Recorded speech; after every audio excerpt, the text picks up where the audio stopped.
conference has been assembled here together, and what inspiration it gives us all.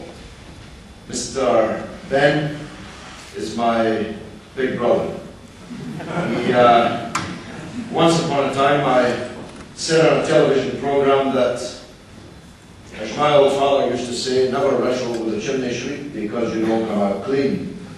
And somebody wrote to me saying, it's funny you should say that because I heard Mr. Ben say exactly the same thing.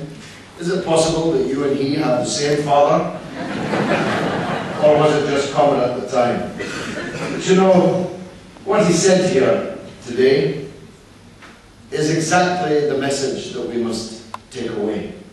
That this, after a long, dark period in the history of dictatorship and reaction in Latin America, is a period in which we have moved on to the front foot. We have moved on to the offensive, and in which the declining empire of the United States looks around.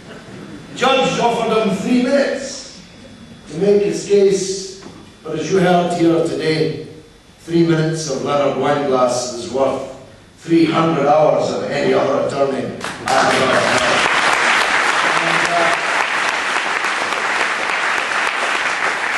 As he unrolled the preposterous nature of the trumped-up charges which have kept the Miami Five incarcerated for the best part of a decade, I don't know about you, but it made me feel guilty that I hadn't done enough on this case of the Miami Five, and I determined here today, I hope you determined today, that we'll make this case as big as Angela Davis's case and more.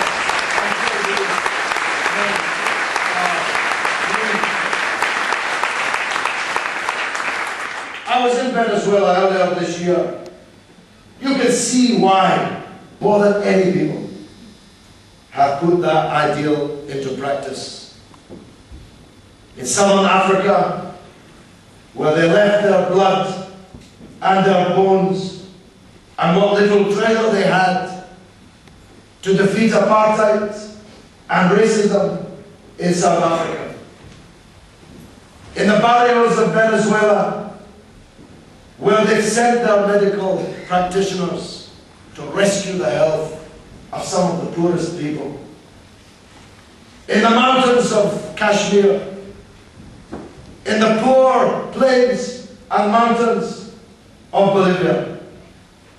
The Cuban flag is flying, yes, but the Cuban example, which is more important than any flag, is everywhere. It's 40 years since they murdered Che Guevara, but he stands taller today than at any time in that last 40 years. And we'll be remembering him at events such as this 140 years from now. I close with another of the things I like to say about Cuba, but I extend it to Venezuela. Words that were written by the Scottish poet Hugh MacDiarmid and spoken in the eulogy at the funeral of the great communist leader, Willie Galloway. In my country of Scotland, in the summertime, the mountains are carpeted with purple heather. But if you look closely enough, you can find something more rare, more precious. White heather, so beautiful that people clip it and put it for good luck in their lapel.